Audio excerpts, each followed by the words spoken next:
rise up, stand the price, the loss of legs. My occupation, in essence, not complacent. Block the banquet, stop the computation. I'ma make the coda, fools just wanna make the quota. They can't rock around here, they need baking soda. This a hydra, no way they taking over. Lay them below the basement with snakes and cobras. It gives me a broader sense of the comic book industry outside of the mainstream. I throw in mainstream stuff in there too. I want to understand what's going on out there right now.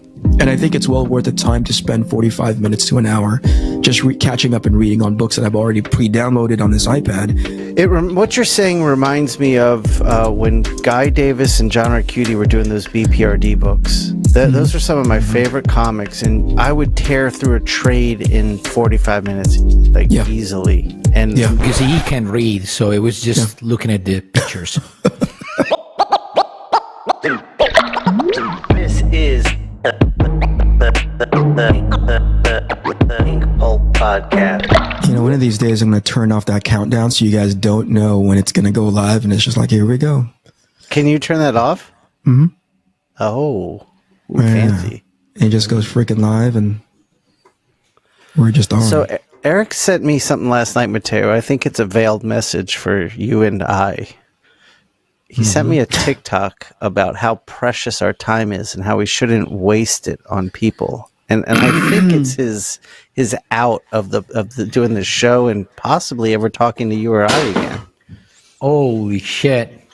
Now you're making me sad. I don't know if I'm sad or happy about it. I think you should be happy. Yeah. I think here's what I see, right? I think you two are generally two guys who are full of joy. You see the world through a filter of just like, that's not bad. You know what I mean? Whereas I am dead as a piece of charcoal inside where my heart used to be, you know? Okay. So, now that's an opportunity for Jamie to put you in black and white when you said that. So Jamie, no, that was actually, that's as joyful as I got. That was actually happy. By the way, we got sensitive. We're changing. In the last few days, over the last few days, because Shawn a few days ago sent me an email out of the blue, and it was just, hey, I'm just taking this opportunity just to thank you for being my friend, and being your friend is amazing. Holy crap! Did you really email? Yeah, it's interesting to me that you fucking emailed Mateo and you didn't email me. Yeah. You piece of shit. Hold on a second here. I am working my way through my list of thankfulness, and you are on my list, Eric. My list began with priority. You are less thankful for me than you are with Mateo. And this is after you told me last night that I am a waste of your energy. Yeah, that's what you read into it. All right, so to give you guys context, to give our audience context on what that TikTok was about, I follow this YouTube channel, basically a guy who reads from the Book of Stoicism. Have you guys read that about there's one here. The Book of Stoicism?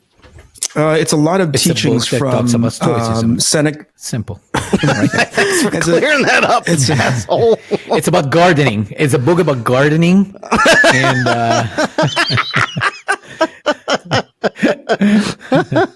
it's the sequel to Mein Kampf. Which was about gardening originally. The Mein Kampf. I don't know if you know about the history of Mein Kampf. But. Yeah. No. Please inform me. Please do. It was called Mine Carrots and Potatoes, and he said this is not going to sell. This is not too long of a title. This is not going to sell. Let's make it just Kampf. Mine Carrots and Potatoes. That is the best title ever. Go on, Eric. Right, sorry. So, this is there's a lot of there's a lot of writings by Seneca and Marcus Aurelius. Have you guys know anything? So it's an about anthology, basically. Marcus Aurelius, terms, yes, in comic book terms.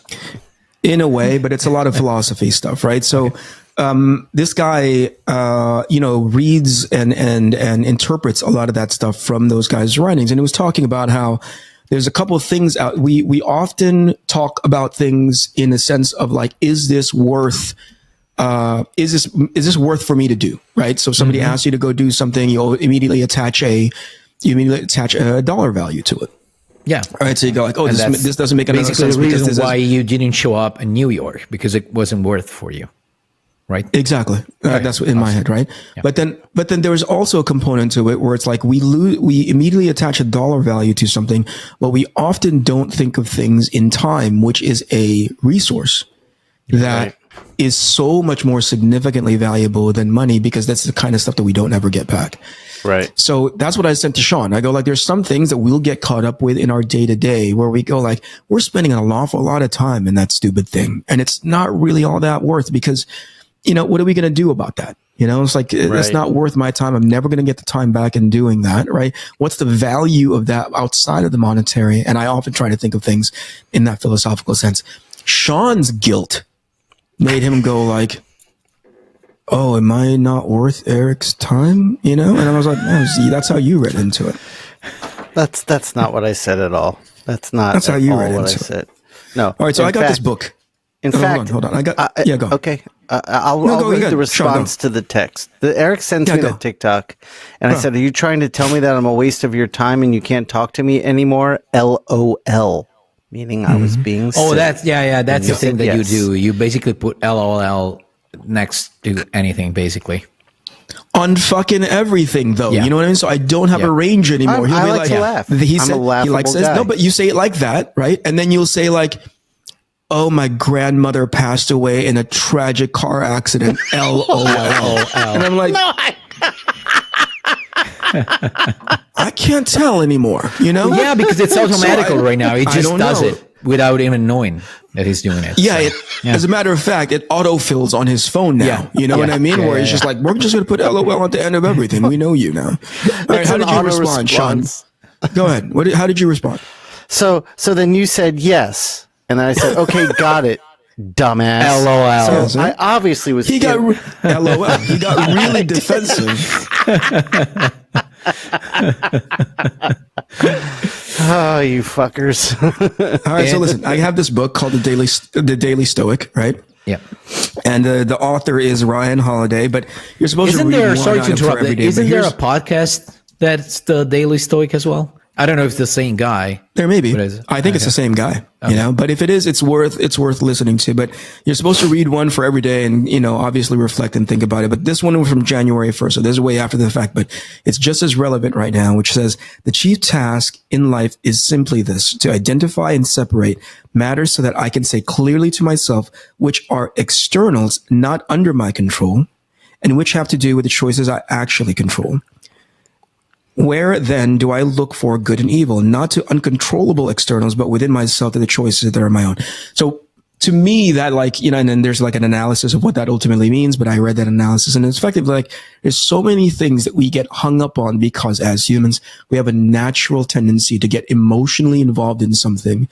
And then we go like, I want to, and this is the key part, right? If you're not mindful, I want to have control over that thing. As opposed to saying, I want to have control over my reaction to that. Right? Those are two very distinct things that make you people, learn it the hard way crazy. when you start an important relationship, especially in a sentimental relationship. You learn that the hard way, because if you want to control the other person, it's going to be a shit show. So, yeah. Oh, yeah. Right.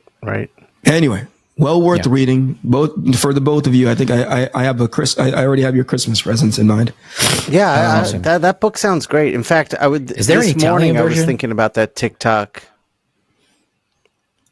Probably. I suspect it won't be let me check. Exclusively in English. I'm going to translate into Italian. Yeah.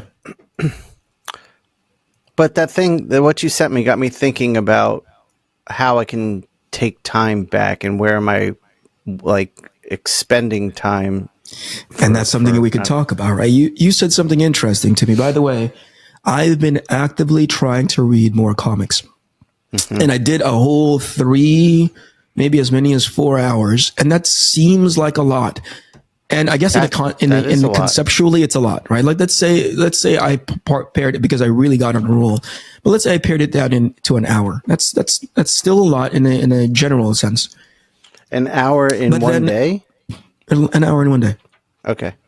But here's something that somebody told me, and it was the first installment of, please turn on iPad. It was the first installment of this book that I read. By the way, I just started into Chroma, which I'm super into. Like, I just visually, I want to read the story. I'm like, I really hope that the story. Get it now? Yeah, the first volume is out digitally, and that's what how I've been. Actually, I bought them in. I bought the installments, and then for whatever reason, I go like, I thought I bought these in installments, and I ended up buying the trade paperback anyway. In again, all digital. So there is this book by. Do you guys know Gabriel Walta's art at all? Oh yeah, I've been looking at a lot of his stuff, especially lately. He's one of the guys who's inspiring me now to do my book. Even though we have pretty different styles from each other, but it's inspired me. I follow him. It inspires me a lot. He's one of those guys, as a kid, you always hear, people who are so much more experienced than you in art. They always say something like, oh, he makes it look so easy. Right? Right. Yeah. This guy's art seems so freaking effortless. Yeah. Right? And the thing that really gets you... anyway, so I said, let me go back to my original point. When I said, hey, I downloaded this first volume of a book called, Phantom Road, right? Volume 1. Somebody said, Eric, somebody mentioned like, you'll get through that in 10 minutes. And I jokingly said, I'm a pretty slow reader. It might take me all day. Right. But they were right. In about 10 minutes, I finished the first 4, maybe 5 installments of it. And I think it has a lot to do with the way this guy's story tells. He makes it so... Jeff Lemire writing it, correct? Yeah. By the way, we'll talk about that in a second and how good the writing is. Yeah, but Jeff's just great. Like when somebody is doing bad story, and you guys tell me what you guys think about this. I want to hear back from both of you. When somebody is doing quote unquote bad storytelling, I feel like it slows the whole thing down. Absolutely. I feel like I have to sit there and not just organically experience and the writing department. And the writing. Right? It's so valid in both ways. Yeah. But most important, like, with Jeff Lemire, not everything that he writes, is my cup of tea. This one in specific feels really, really good. Or reads really, really well. And then, Walter just puts in there and puts in the work, and it's so organic and it's so seamless. I got through it like that. I just finished it so quickly, and I was like, what the fuck? Why did that go so fast? Yes. And I realized how much work went into this book. Like there's so much drawing, so much great craftsmanship. And Jordi Belair did so much heavy lifting with him, as far as coloring and understanding tone and understanding theme, right? And so anyway, I read it and I was like, geez, I want more of this. I'm going to go back reading, but I wanted to take a break from it because I wanted to read other things. So going back to my original point, like the time that you say is valued someplace else. You have to now ask yourself, am I really getting a ton of value out of that? And if the answer is yes, obviously go on with your day. But sometimes I end up thinking to myself, like, can I take an extra, 20 minutes, 30 minutes today and not nap and just freaking read this book, or read a set of books that maybe will be good, maybe will not be good. But at the very least, it gives me a broader sense of the comic book industry outside of the mainstream. I throw in mainstream stuff in there too. But like, I want to understand what's going on out there right now. And I think it's well worth the time to spend 45 minutes to an hour just catching up and reading on books that I've already pre-downloaded on this iPad and I've yet to get a chance to read. So what you're saying reminds me of when Guy Davis and John Arcudi were doing those BPRD books. Those are some of my favorite comics, and I would tear through a trade in 45 minutes, easily. And because he can read, so it was just looking at the pictures. There's no dialogue. Yeah. You got the black and white JPEGs with no bubbles,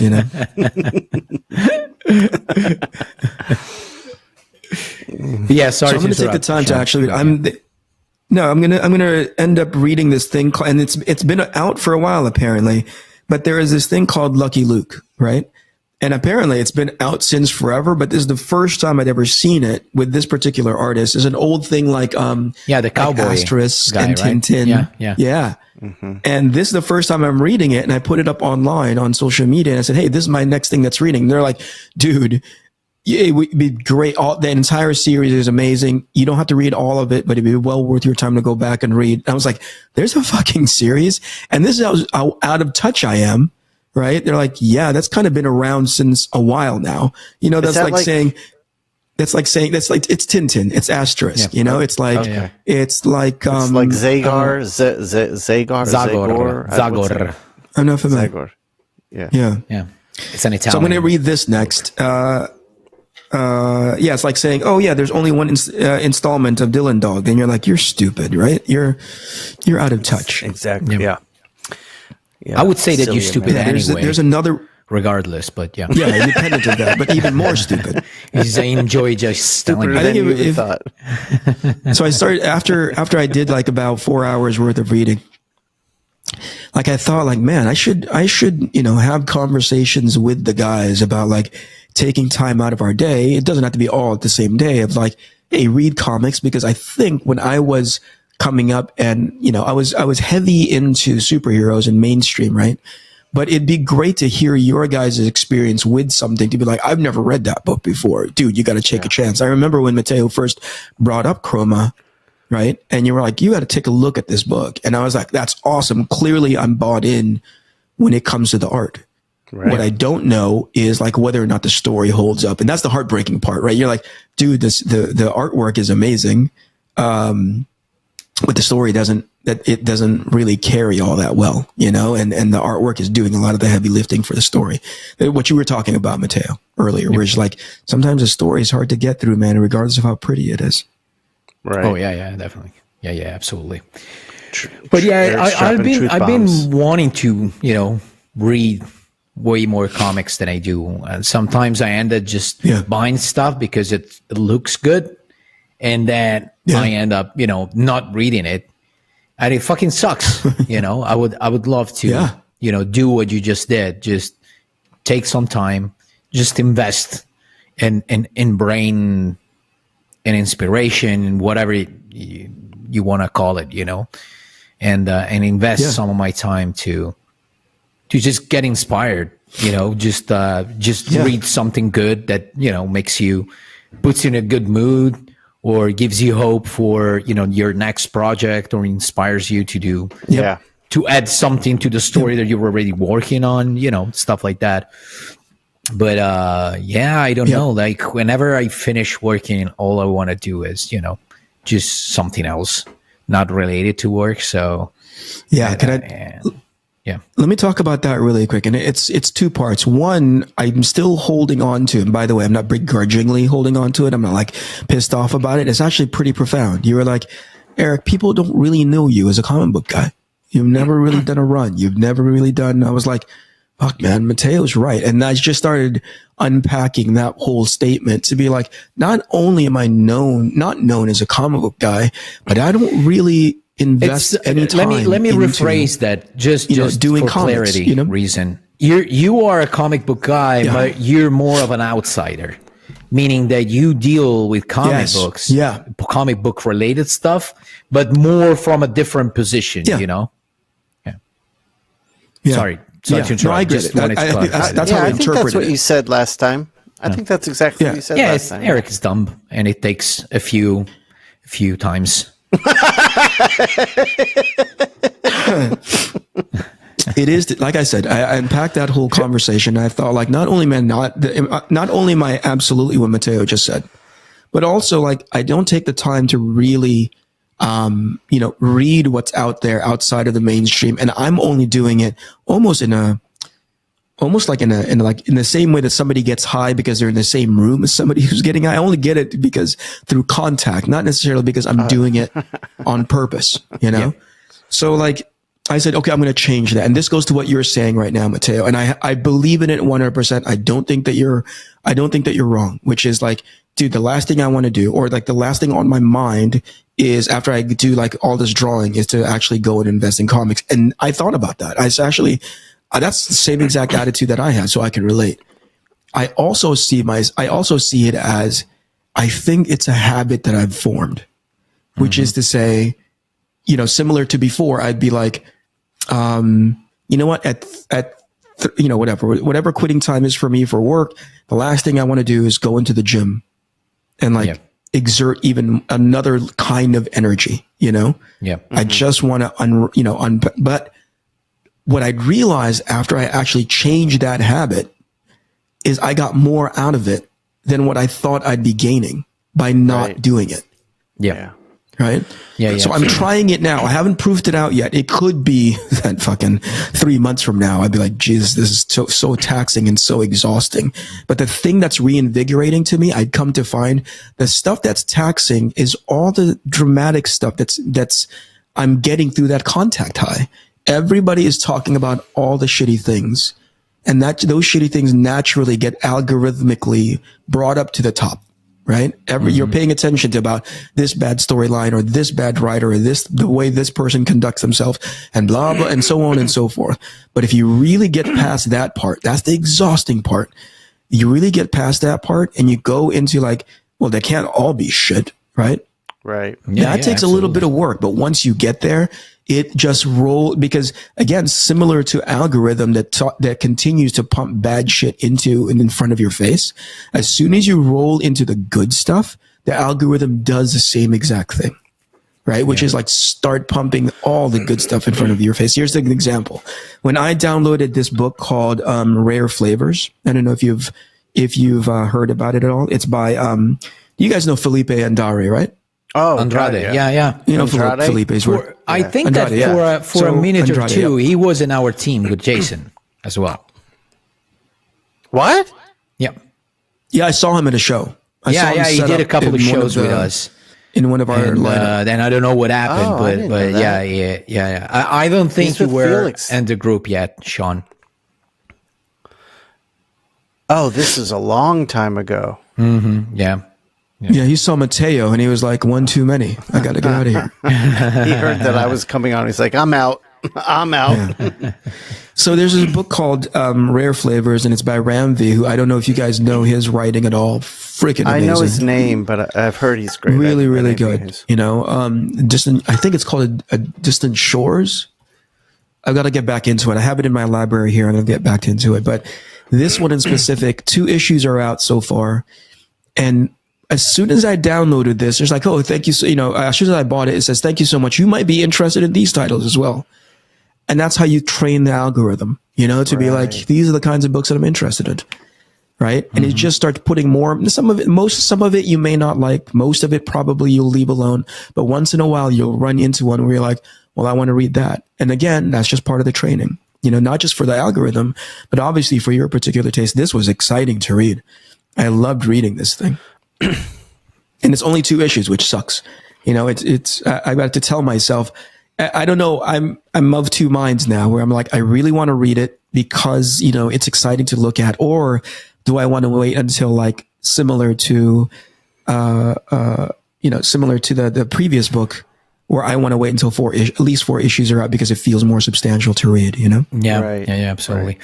I got, there's another one that by where the artist was Felipe Andrade, which was I might butcher the title, but it was like The Many Deaths of Lila Starr or something like it. Yeah. Which I think it won prizes or something. Like it was, people were talking about it.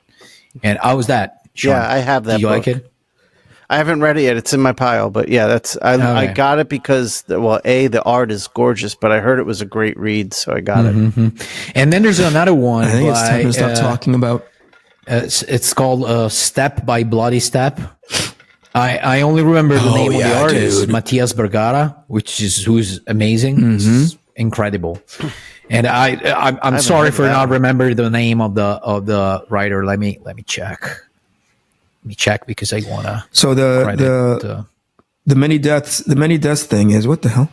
Why is it not loading for me? Many Deaths of That's by Cy Spurrier, Matteo. Cy Spurrier, Cy Spurrier wrote stuff. British gentleman. That's a good book. Really, really cool guy. I think so. Like I've heard good things about it, and I saw a preview of it, something like that. It was. I thought it was really good stuff. I don't know about the story, but it's been a successful book so far, from what I know. So should be good. Well, I think, and then there was another one, another book that I started years ago, and then I lost track of it. And I don't remember exactly the name. I think it was, the writer was Jason Aaron, and artist was Jason Latour, was Something Bastards. Oh, Southern Bastards. Southern Bastards. Yeah. Is it over? Yeah. That series? That. Okay. No, they never got to finish it because of all the shit that went down. Okay. All right. They kind of their but friendship I thought it was really interesting when I read it. I read the first trade, and I liked the ending of it, and then with the daughter and everything, the new story arc, how it was supposed to begin. So I'm really curious to read that as well. So you know what I'm gonna do? I'm gonna order this like 4 or 5 books. And potentially some others if you have ideas, and I want to. Everyone you just listed, I put in my Amazon box as we were talking. It's not. Here's what I suggest, or may I suggest a level of call to action. It's easy enough for us to click those books, and download them. By the way, they just shut down Comixology, which to me, people are complaining about it. Yeah, finally, right? They shut it down finally, or at least they're going to in early December. And people were complaining, well, rip Comixology. Ever since Amazon bought them out, they've never had a level of functionality that we really miss. Blah blah blah in the Kindle app. But I use the Kindle exclusively. I don't ever remember using Comixology in any level of consistency. But I don't know what people are seeing. I read through the Kindle app and it seems okay, but I'm talking through a dumb place. It's almost like I've eaten dirt all my life and these people have eaten really, really good food and I don't know the difference. So maybe there's really a huge difference. But if I've downloaded it on Kindle, it reads just fine. So here's what I'm asking you guys. Sorry to interrupt, but if I want to read this book digitally, what do I have to do? Do I buy them through Amazon? Yeah, just go to the Kindle app, directly from that app, from Kindle. Well, you can go to Amazon. No. When I just put the books in my Shawn, cart. Before he gets confused, right? You can launch the Kindle app, but you cannot buy. That's the stupid design. You cannot buy these books directly from the app. You have to go into Amazon first. Find the books there and look for it specifically that as it's available on Kindle. Buy it there, and then it sends it to your Kindle account. Okay. That's so. And is there any other example, app? The books that you just mentioned. It was Comixology before Amazon bought them out and rolled them into their Kindle. Okay, so Comixology was a whole thing, apart. It was a. Yeah. Okay, gotcha. Yeah. Well, let me ask you guys, so I don't enjoy reading comics digitally. I tried for a while and I feel I don't enjoy the experience. So well, first, hold on. Before we get to any and all of that, it's easy. The point that I was trying to make was that it's easy enough for us to buy it either traditionally, the actual physical copies, or digitally. Whatever your preferences are, it's easy enough for us to buy. I really encourage you guys to sit down and read it. Right? Because the nature of our job is we'll always find something better else to do, and it'll just sit there somewhere. Right? Moving forward, I really hope that we can make an effort to say we've actually read this thing. We took 10 minutes out, because I'm telling you, all of Jeff Lemire's book and Gabriel Walter's book, 4 issues I got through, and I'm a slow reader. I got through in 15 minutes, and it's only because I'm sitting there admiring the art. Right? I'm sitting there looking at the panel going geez Louise, man, that is such a simple technique and I never thought to do that. But if you just sit down and read it through and through, it'll probably go even faster. Well, let's get to your read the books is what I'm getting at. Read them. Don't just buy them. I recommend, because I did read some of the Black Hammer series that Lemire wrote, and did Walter draw that too? I think he did. But those, I think he did. For someone who has no interest in JLA, because this is basically Jeff Lemire's love letter to JLA, even though it's not JLA, I found it an incredible read. really smart, really interesting, and really fun. Yeah. So I'd recommend that too. But you actually read it this time. Yeah, I got a cover gig, and I actually took the time to read the miniseries, and I couldn't stop. I was so into it.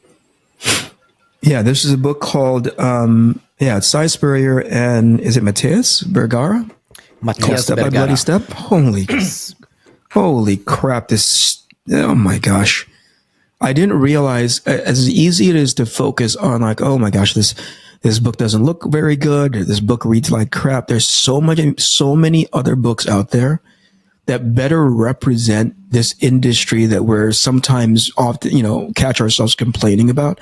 There's so many better representatives of what this industry can be than all the stuff that people are complaining about. So I'm like, I'm not going to spend any more time. Now a lot of really great artists and writers are, are working with image, so you can see their actual, what they really want to do instead of, maybe what they were kind of forced to do, or, there's always a few other ends here and there intervening in their work. Yeah. So here is just like their purest intentions. So totally, it's I think it's a good time for reading new cool comic books. Yeah, it's effectively me pleading with you guys, read the books that you have, so we have more stuff to talk about. You can say, hey, next week, Eric, go buy X because it's going to be well worth your time. Okay. I think we're all nodding all at the same time about these books that we've seen or heard about, and rather than having heard or seen about it, let's actually read it because it's going to go a long way. I saw the page that you uploaded or that you shared with us, Maddie, and I'm freaking excited, man. Yeah. Thanks, man. Are you going to do it in, here's an interesting question. I was like looking at it, and it's a very well, you've mentioned it already, but it's a personal story for you. Mm-hmm. Is it going to be in Italian? Really? Well, I guess printed in Italian first. No. I'll start with a U.S. publication, and then and then I'll try to sell it everywhere else. And but the funny thing is that I'm writing it in Italian, and I don't know if I told you already. Yeah. If I did, I apologize. But it's weird how I'm having a hard time writing properly in Italian. Like some concepts and some stuff, they're clunky because most of my day now I read emails in English. Then as I'm working, I'm listening to podcasts in English, and during the evening I watch TV shows and movies in English. So like I haven't been training like my Italian for a while, and sometimes like I have, for the dialogues for my book, I have some sentences in my head, but they're in English. So sometimes they work in English because I have a specific sentence that it sounds cool in English, but in Italian, I have to, translate it in my head, and it doesn't come out, properly. So it was funny because I wanted an opinion from a friend of mine. So I sent him the dialogues, and he was like, you were thinking in English as you were writing it, right? I was like, yeah. Well, I can tell. Like the way the phrases are structured, I could tell that you were just here and there, not everywhere. But sometimes there's some stuff that you were clearly thinking in English about this specific sentence. That's fascinating. That is so cool, dude. That's pretty freaking cool. It's cool if I'm planning on living in the States, but I'm not like I'm still planning on living in Italy. So I don't want to fucking become a stupid illiterate by in 5-10 years. So but what I'm gonna do just to make sure, like if the book comes out in Italy in Italian, I don't think I'm gonna use my script, like my dialogues. I think I'm gonna have a translator translating the English version to Italian. Yeah. And I'm not gonna even translate from Italian to English. So I'm gonna use translators all over the place. Yeah. I'm not going to do the term English for that dialogues. Yeah, and that term for that is like localization, right? Which not just takes into account the translation, like putting into like Google Translate, but understanding it colloquially. You know what I mean? Like, oh yeah, that's not how we would say that in Italian. You know, even in the United States, that's not how we would say it in New York versus I would say it in California. You know, Right. It's I have a short dialogue, like a 2 or 3 pages dialogue between two old people right at the beginning of the book. They're talking through the phone. Yeah. And they're like, my idea is that they, these two old people, used to, to know each other in the late 50s, 60s. So the idea is to have these old people talking in their kind of, old time slang, So in Italian, I can give you a sort of idea of that, but I wouldn't have a clue of how to do it, in English. So for sure, at least for that, I would need a translator just for that. But it's been fun. Do you recognize Shawn? He said like guys in their 50s, and I'm like, fuck, man. Mateo thinks I'm old. like these old guys in their 50s. No, no one in their 50s. Like, they used to know each other.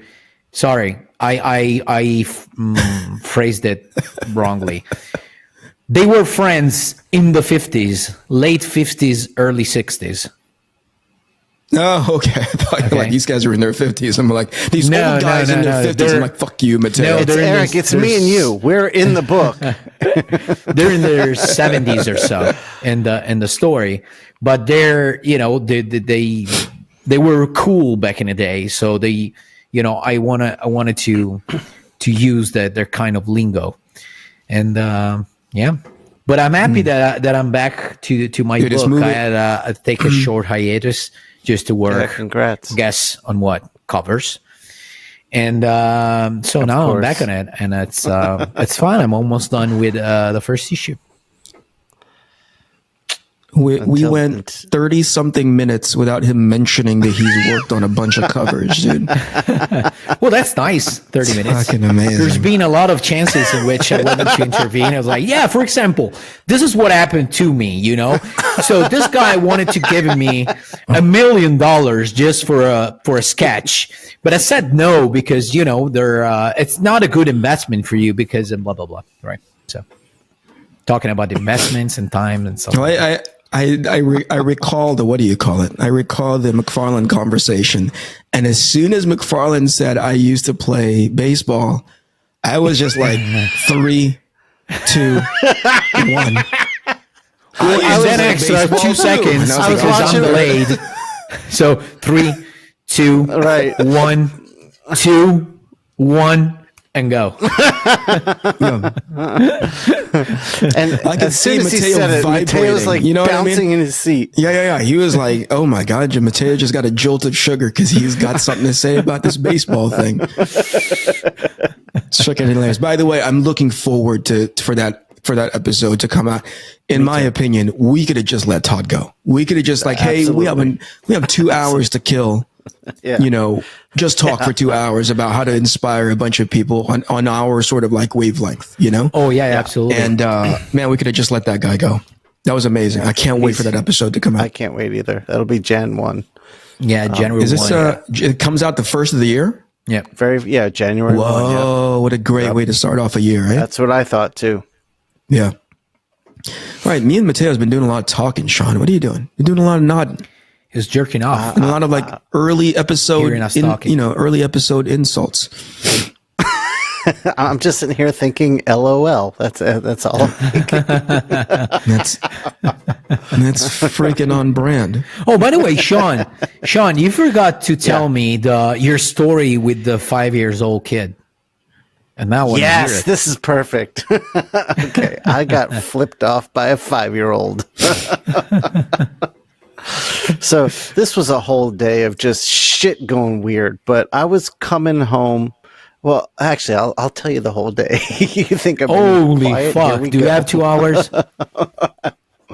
Yeah. Well, what happened was before you start, and I'm going to throw Mateo under the bus.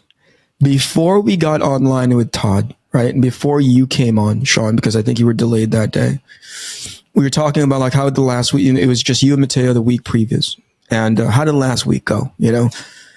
And Mateo, I think in so many words, was like, Shawn would just not freaking shut up about this day. No, that was about Nashville. I was telling him all of Nashville. It's all like the meals in Nashville. Every single breakfast, lunch, and dinner. The way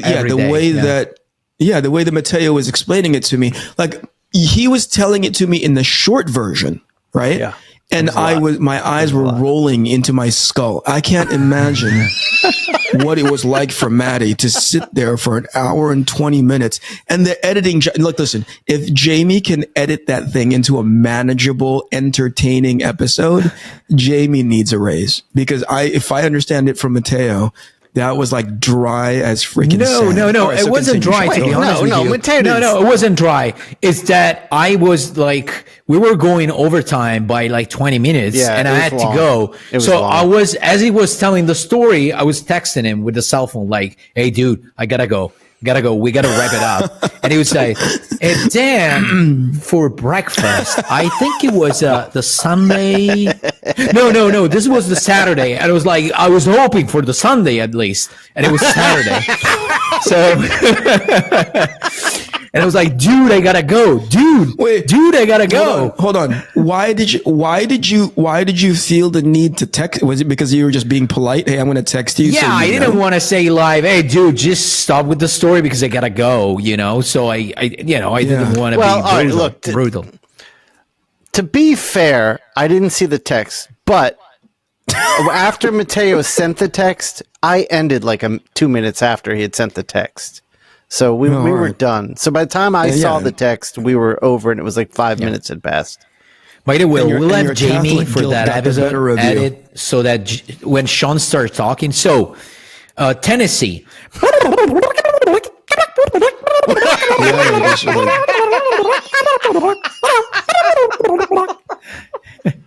Even on a higher pitch than his usual pitch, which is already annoying. Yeah, it'll be a 3-minute episode by the time Jamie gets through with it, man. It'll be a 3-minute episode. You.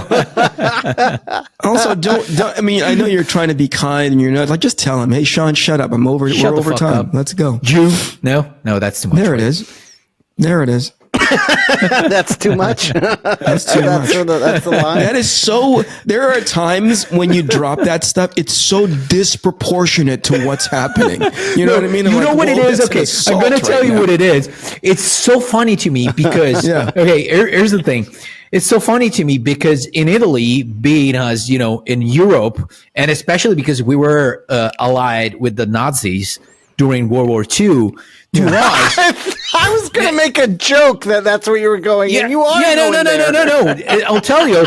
This is real. It's a cultural thing. Okay. Like even just say. Go ahead. To say Jew, the word, it's almost like sounds like the N word. Even if you just say it, because it's a kind of taboo word in Italy because of the Holocaust and all the stuff. Whilst in the States, you didn't do anything wrong to them, so you don't carry probably that guilt behind the word. So it was so amazing to see how much you're free to do jokes about Jewish people, and it's fine. It's not like making jokes about black people. That's more risky in the States because slavery, right? So in Italy, like basically, it's the opposite way. You're more free to make racial jokes about black people because we didn't have slavery. But since we had that other original scene of the whole Nazi thing and stuff like that, the fascism and stuff, we have it's harder to make jokes about that, and it's kind of liberating because when I'm with people from the States, I can say it, Plus, Shawn is one, and Jason is another one, so I'm fine as long as they allow me to. You just said Shawn is one. Those people. Holy shit. One of those. This is racism, multicultural racism. Shawn is a J word, and He's Jason is a J word. Listen, I just love the fact that he's like, it's kind of liberating that I lean into that word that's historically taboo for my culture. Like, if I would say it in Italian, already just saying the word, it would sound already like, oh, what's this guy gonna talk about? You know, it's already woo. You can still, you can already feel the chill down your spine because it's a really delicate argument. You're saying it in English, and I can hear that you want to put Shawn in a camp again, you know? Right now, all of Naples is listening to it. Yeah, that Matteo is worse than we thought. He hates Naples, right. and he hates Jews. Before we completely get demonetized, I know we will be, but before it was after the first 10 minutes. That's the riskier part in the podcast, so we're fine. Yeah. We're gonna drop the N-word in a couple of minutes, I think. I also think like, well, how much can we really lose? We're making like $1.50 for one of these things. You know what I mean? At most, exactly per month. You know. Go ahead, Shawn. What was the thing that you were trying to get at? All right, so I'm driving Zach to Somebody's gonna fucking clip that thing where he's like, it's kind of liberating to say the J word. You know.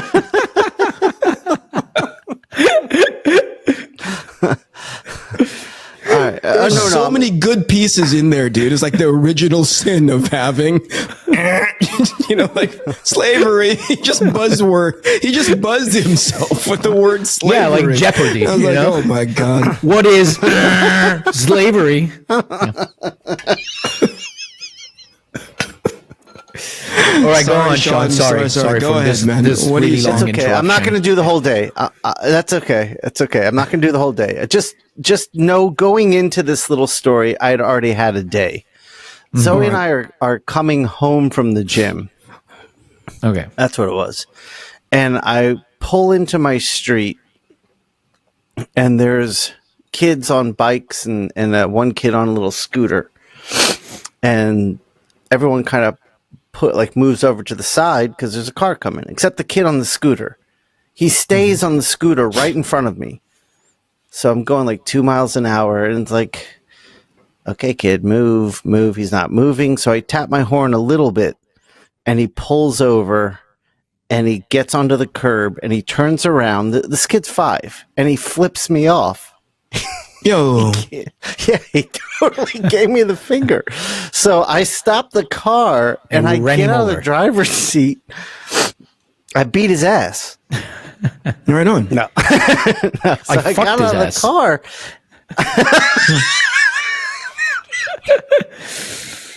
We got all the jokes for this episode, like racial, religious, and pedophilia. Yeah.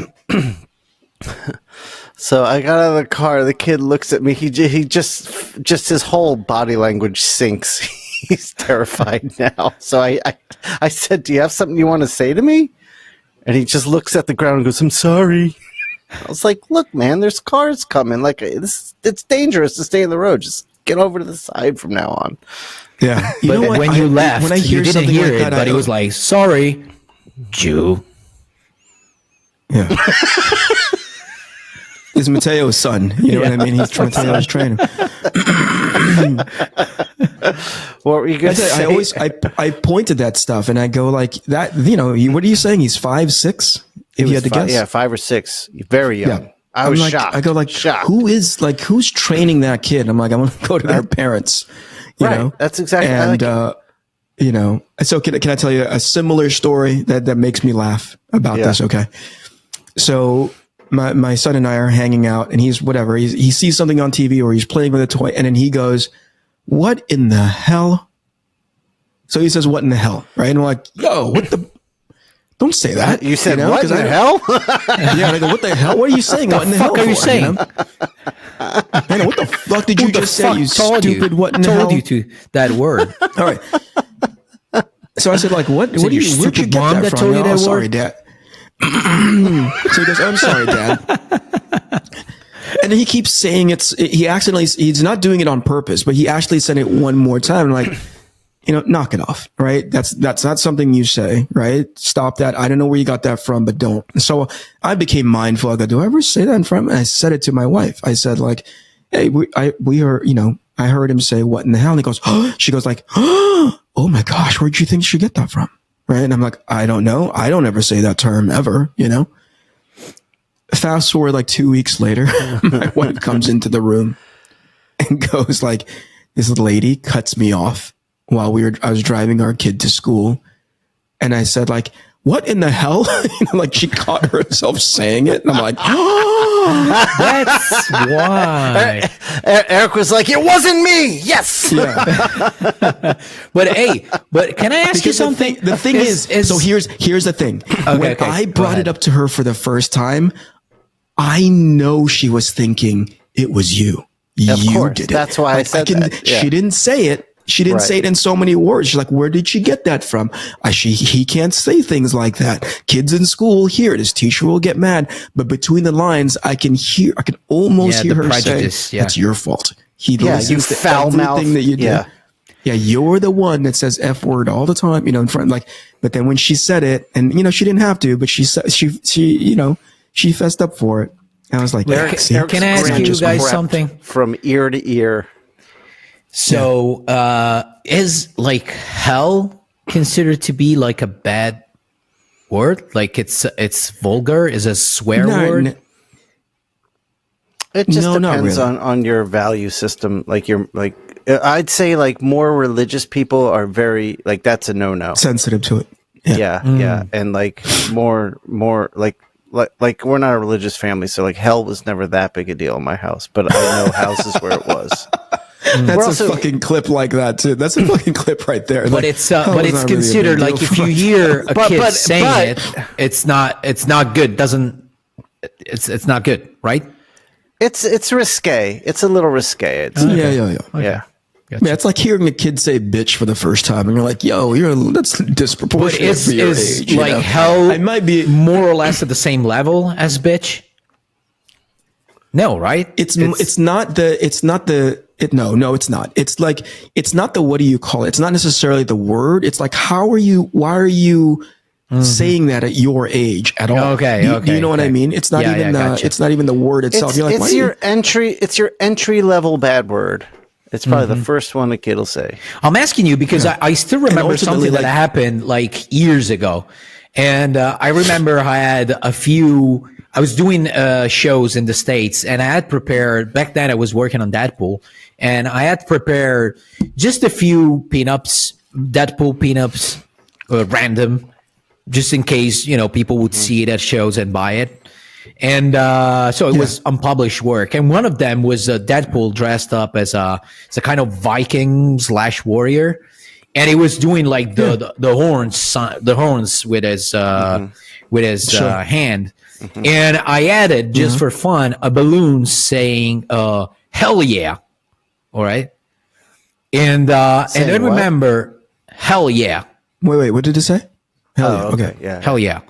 And I remember this lady that came to my table, and she was like, okay, so my son, he really likes Deadpool. So I see that, and I have had a Deadpool banner back then. So it was like, are you an artist on Deadpool? I was like, yeah.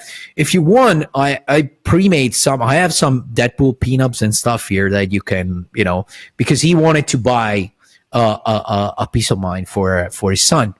And then I was like, this one, I just did it. So if you want this one, it came out pretty cool, I think. So it could be nice. She was like, well, yeah, but he's really young, and the word and stuff. And I'm like, it's just hell, which is not a curse word. It's just a place, whether you believe in it or it's not. Just a place. And yeah, which is yes, was so I couldn't, and that stuck with me, and I thought, that's weird, because in Italy it wouldn't be considered to be a cuss word, and maybe it would be strange though if a kid would say it. I would be like, pretty unusual, with choice of words. But she was they were probably a little more conservative. That's probably what it was. Yeah. Okay. Yeah. I think to each family, it's going to be different. It was just weird for me to hear it from him because I don't ever say it, you know, like I don't, it's not part of my vernacular to sit there and use that term. So I'm like, what, where'd you get that from? Don't do it. You know, I mean, I remember when my mother heard me say fuck for the first time. I remember, and I could literally say it for the first time. I could see my mom calculate my age. She was like, hey, and then she's like, 16, 17. All right. Yeah. All right, fine. You know what I mean? She's like, it's not that she liked it, you know, but at some point she was like, well, what are you going to do? It's that age, you know, but out of courtesy to my mother, out of respect to the household, I would never say it. And I tried not to say it in front of her, but I think in that moment, it just caught her by surprise that I was able to drop an F-bomb, you know? So Zoe said the F-bomb at 5, but it was 5. Yeah. Well, Steph went into her room to like try to get her ready for bed, and she stepped on a Lego, and Steph went, fuck! And so Zoe runs into I'm in my bed. Zoe runs into my room. She goes, Dad, Mom said fuck. And if I remember correctly, Shawn, Zach said his first N-word when he was 3, right? I mean, it's a little late. It's a little late. He was a late bloomer. Yeah. He said his first J word when he was 2.5, though. So, but by the way, like Francesca, we're being really careful with words with Aaliyah because now he's been starting to talk for a few months now. So he's now he talks basically, and Francesca is really careful. But I don't know why when it comes to shit, like actual, like, I don't know if he pooped in his diaper. A lot of times she drops like, oh, that's a big shit. She forgets like to call it poop. And she's like, oh, that's a big shit, you know? And every time I'm like, Mom. Oh, sorry, poop. I don't know why. Like the other day, I was just smoking a cigarette outside, and I could hear her. She was in the kitchen, like washing dishes, of course, because she's a woman, right? Am I right, guys? There it is. We'll talk to you guys later. We gotta go. Holy shit! Like I'm scorched earth today. Listen to me. Like I heard him say dishes, and if he had a television screen on his fucking forehead, I'm like, he's gonna do this joke. Listen, I'm the one. Right now. I'm the guy who does the cooking in the house. So this is the agreement. She washes dishes after. But plus we got a dishwasher. So she just puts stuff in the dishwasher. It's not that big of a deal. All right. So I was outside smoking. So she's a woman, so that's her job. That's what you're saying. I heard you say. Yes, that's what he's saying. So I'm smoking a cigarette, and I hear like talking to our son because he was in the living room and he moved to the kitchen just to show her something, you know? And she was like, oh, hey, Leo, what you doing? What is this? Fuck! This is shit! It's shit, you fool! Shit! Basically, he put his hands in his diaper, and then he started walking around the house with his hands completely covered in shit. And by the way, when she went to Francesca, she touched her hair. So she was like, what is shit on my hair? The fuck? It's shit. You have shit on your hands and shit everywhere on your t-shirt. What the fuck? It's shit. And it was like, I wanted to say, hey, Mom, it's just poop. But the moment was so intense that I could, like, okay, it's just shit. It's too much for you right now Now, to Matteo, with, so. Let's be honest. You stayed outside and smoked an extra cigarette because you did not want to go in and deal with it, correct? I finished the cigarette and then I went there really slowly and it's like, what's the big deal? What happened, darling? But it was funny. But speaking of weird stuff with kids and and how sometimes young kids surprise us because they're doing something weird. There's a thing going on in Parma, in my hometown. lately in this last like few years, I guess. And sometimes it makes the news because we have this crew like of young people, and sometimes they go around like beating up random people. Like they use like two of them as bait with, they select a couple of people that they want to beat up, and they go there and provoke people. And a bunch of friends of mine, they ended up in this situation. They just started provoking you in a way that you can basically ignore. They're just in your face. And as soon as you touch one of them, like another 10 or 15 of them, they just come out from everywhere, with some of the times with actual like weapon, like not knives and stuff, not stuff that can kill you, but just like bats. Yeah, bats and stuff like that. And they beat you up like so fast that you cannot even realize what's going on. And it's like in a split second, they're gone, basically. So you cannot, identify them. Well, and even if you never heard of that before. Like that's happening in your town? Yeah. Yeah. It's not something that happens every time. There's periods of the year in which it happens, and it happened to my friends a few years ago. It's fucking crazy. It's scary to see, young people doing this kind of shit. And there was another thing that they used to do a few years ago, which it was just they would walk, and then randomly they would. That's a game that they would play. It's like a game of dare. Is that what you do? Yeah, in the States? Like dare? Yeah. So they would just. One of them, they would just turn and punch the first person behind them. Whether it's that was going on. People or old people, women, whatever is there, That was going on around the world. Insane. I remember that was a thing, and is that still happening, Shawn? Are you still doing that? I'm still doing it, but my swing isn't as strong as it used to be. No, hold on a second. I remember Matteo saying young people. I don't know if you qualify anymore, old man. No, I definitely don't. You're just doing it now so you can qualify. You know what I mean? You're just like kids do this, I guess. That's what I'll do. All right, listen, before we get any more demonetized, that's an hour in.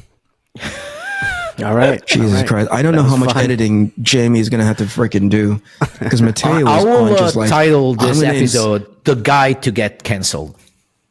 The guy on how to get canceled, right?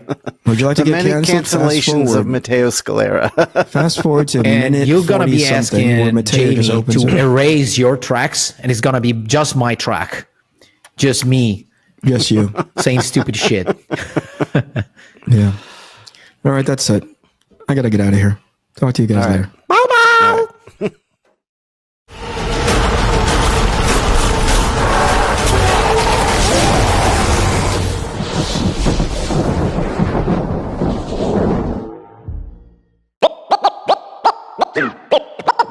This is the Inkpulp Podcast. This is the Inkpulp Podcast. Comics, hip hop, life.